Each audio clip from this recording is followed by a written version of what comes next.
Hello everyone, अस्सलाम वालेकुम।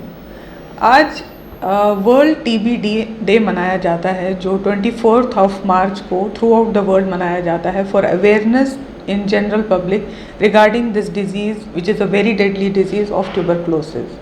Tuberculosis, जिसको हम कॉमनली टीबी के नाम से भी जानते हैं, एक बैक्टीरियल रेस्पिरेटरी इन्फेक्शियस डिजीज़ है।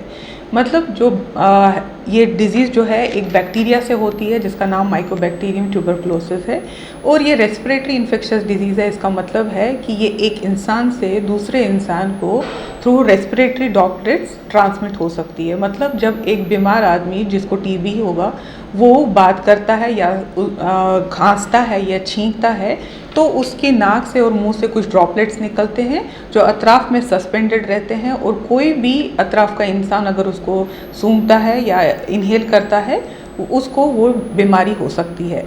मगर ये ट्यूबरक्लोसिस की बीमारी में और दूसरे रेस्पिरेटरी डिजीज़ ट्रांसमिट होने में एक इम्पॉर्टेंट फ़र्क है। वो ये है कि जो जैसे हम जानते हैं कोविड इन्फेक्शन भी रेस्पिरेटरी डिजीज़ है जो कांटेक्ट से होता है, मगर कांटेक्ट बहुत शॉर्ट पीरियड का रह सकता है उसमें, और कोविड ट्रांसमिट हो सकता है एक इंसान से दूसरे इंसान को। लेकिन टीबी में एक फ़र्क है कि एक प्रोलॉन्ग्ड कांटेक्ट की ज़रूरत होती है ये डिज़ीज़ को बीमार से ट्रांसमिट होने के लिए। उनके क्लोज कांटेक्ट में मोर देन 8 आवर्स का कांटेक्ट होना चाहिए, तभी ये बीमार से उसके कांटेक्ट में लगता है। तो मोस्टली देखा जाता है कि ये डिज़ीज़ जो है क्लोज कांटेक्ट्स में, फैमिली मेम्बर्स में और फ्रेंड्स में यूजुअली ट्रांसमिट होता है।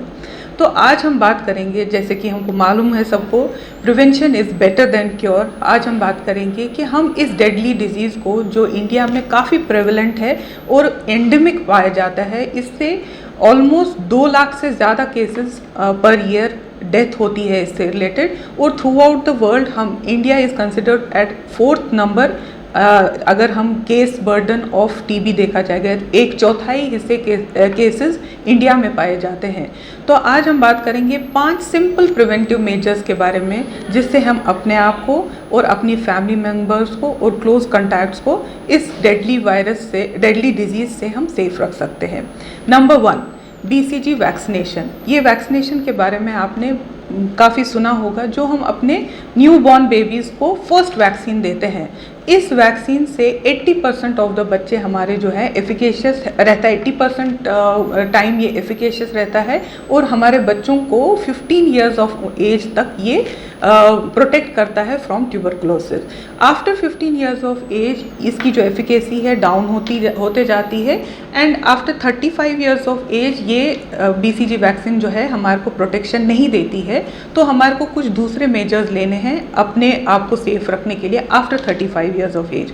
मगर 15 इयर्स तक अगर हम अपने बच्चे को ये वैक्सीनेशन दिया है तो हमारे बच्चे सेफ रहते हैं इस वैक्सीनेशन से। तो याद रखिए, अपने बच्चे को ज़रूर BCG वैक्सीनेशन, पहला वैक्सीनेशन दीजिए, जो यूजुअली फर्स्ट वैक्सीन दिया जाता है in every hospital. Second number पे हमारा है अर्ली डायग्नोसिस। अर्ली डायग्नोसिस का मतलब है कि हम कितना जल्दी मालूम होता है हमारे को कि हमारे को टीबी है। अगर हम ये जानेंगे, हमारे को पता चलेगा कि हमारे को टीबी है, तो हम इसको स्प्रेड करने से बचा सकते हैं अपने क्लोज कॉन्टैक्ट्स को, अपनी फैमिली एंड फ्रेंड्स को। तो ये हम कैसा मालूम होगा? जब हमारे को खुद को मालूम होगा कि ट्यूबरक्लोसिस के क्या कॉमन सिम्टम्स है। ट्यूबरक्लोसिस के जो सिम्टम्स हैं बहुत वेग रहते हैं, जो यूजुअली डिफ्रेंशिएट नहीं होते हैं from other common flu like illnesses.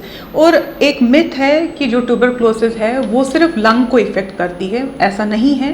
Tuberculosis जो है लंग के अलावा आपके small bowel, small intestine, urinary bladder, kidneys और यहाँ तक कि बोन्स को भी इफ़ेक्ट करता है। तो आपके सिम्टम्स जो है वो डिपेंड करेंगे कि किस तरीके का टीबी आपको हुआ है। तो मैं पहले बताऊंगी कि जो कॉमन सिम्टम्स रहेंगे वो रहेंगे low grade fever with night sweat, जो यूजुअली इवनिंग में आता है। इवनिंग रेज ऑफ टेम्परेचर रहता है, जो ज़्यादा नहीं रहता है, मॉडरेट ही रहता है। बहुत ज़्यादा आपको बुखार नहीं दिखेगा, 100, 101 ऐसा, या 100 तक रहेगा बुखार। सेकेंड सिम्टम रहेगा लॉस ऑफ एपेटाइट, आपको भूख नहीं लगेगी, और कंटिन्यूसली आपका जो वेट है वो ड्रॉप होता जाएगा, लॉस ऑफ वेट रहता है। और आपको एक मैलेज जैसा देखा, you don't feel like good, you don't feel like doing anything, आपको बहुत थकान महसूस होगी, आपको अच्छा फील नहीं होगा। कुछ आपको ऐसा दिखाएगा कि आपकी बॉडी हेल्दी फील नहीं कर रही है। ये एक जनरल सिम्टम्स है ट्यूबरकुलोसिस के बारे में। इसके अलावा अगर ये टीबी लंग का हुआ है तो इसके साथ एसोसिएटेड सिम्टम रहेगा परसिस्टेंट कफ, जो मोर देन 3 वीक्स रहेगा, कंटिन्यूसली आपको कफ होते रहेगा और जो 3 हफ्ते से ज़्यादा रहेगा।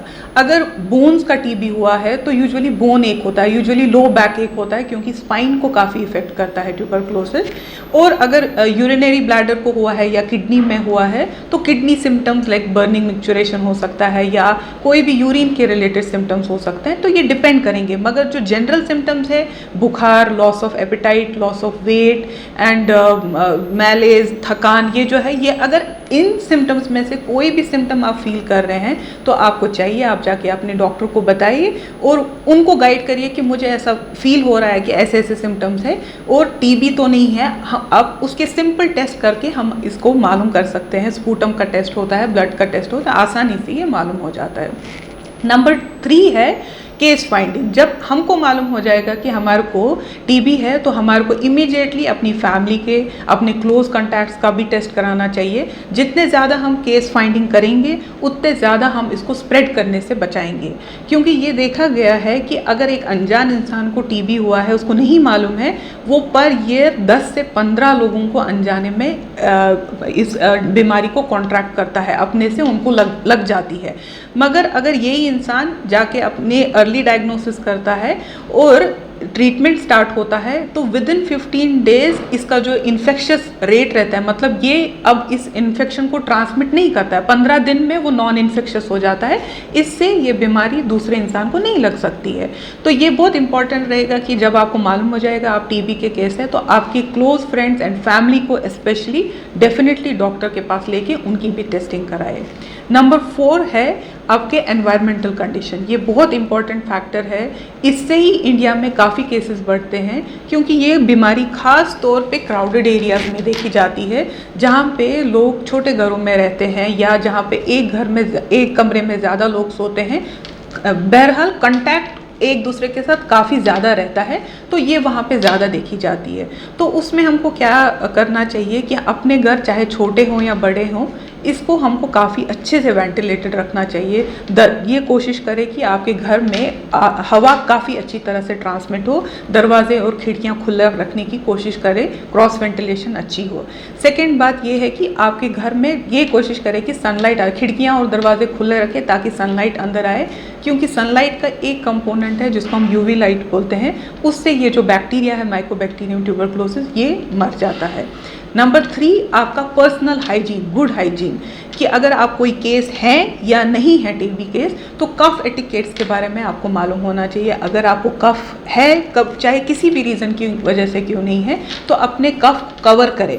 जब भी आपको खांसी आए तो आपके एल्बो में कफ करना चाहिए, ताकि जो आपके मुंह से जो ड्रॉपलेट्स हैं वो बाहर निकलते हैं वो अतराफ में न लगे, एयर में सस्पेंडेड नहीं रहे, मगर आपके जो ये लो टच सरफेस है यहाँ पे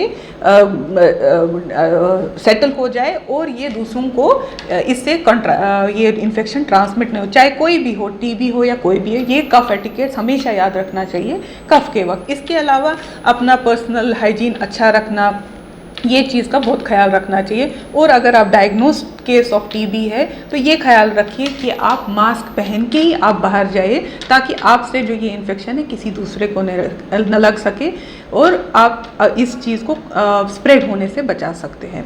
नंबर 5 जो है वो है आपका immune status. Immune status is very important in cases of TB, क्योंकि ये देखा गया है कि जिस एक हेल्दी इंडिविजुअल का जो इम्यून स्टेटस है 60% ऑफ द केसेस में अगर वो ये बैक्टीरिया को इनहेल भी करता है तो भी वो उसका इम्यून स्टेटस उसको बैक्टीरिया को बॉडी में किल करता है, मार देता है, अगर उसका इम्यून स्टेटस हेल्दी रहता है। मतलब अगर 100 लोगों में से 60% लोगों को ये बैक्टीरिया अंदर जाके मर जाता है, डिजीज़ कॉज नहीं करता है। कुछ लोगों में ये इम्यून स्टेटस हेल्दी होने की वजह से ये बैक्टीरिया जो है लेटेंट रहता है बॉडी में, मतलब डिजीज़ कॉज नहीं करता है, बस खामोश बैठे रहता है, आपकी बॉडी में डिजीज़ कॉज नहीं करता है। जो ही इम्यून स्टेटस डाउन हो जाता है ये एक एक्टिव डिजीज़ फॉर्म करता है। तो इसका मतलब क्या है कि हमारे को अपना इम्यून स्टेटस, इम्यून हेल्थ जो है वो अच्छे से रखना है। वो कैसे रख सकते हैं? बैलेंस डाइट खाने से। आपकी डाइट में जो है वो कार्बोहाइड्रेट्स लेस होने चाहिए, प्रोटीन ज़्यादा रहने चाहिए, फ्रेश वेजिटेबल्स एंड फ्रूट्स ज़्यादा खाना चाहिए, पानी ज़्यादा पीना चाहिए। ये सारी चीज़ें करने से आपका इम्यून से, सिट्रस फ्रूट्स खाने चाहिए जैसे विटामिन सी जिसमें ऑरेंजेस है, लेमन है। ये सारी चीज़ें खाने से आपकी जो इम्यूनिटी है ज़्यादा स्ट्रॉन्ग होती है। तो ये 5 फैक्टर्स अगर हम इनका ख्याल रखेंगे तो इससे हम अपने आप को, और क्योंकि ये बहुत क्लोज कॉन्टैक्ट में भी ट्रांसमिट होती है, अपनी फैमिली और क्लोज फ्रेंड्स को भी सेफ रख सकते हैं। मैं उम्मीद करती हूँ ये वीडियो आपके लिए फ़ायदेमंद होगा और हम इस वीडियो के ज़रिए से अपनी कंट्री को और अपने एरिया को, अपने स्टेट को ट्यूबरक्लोसिस से फाइट करने के लिए हेल्प करेंगे। Thank you so much for watching. Thank you.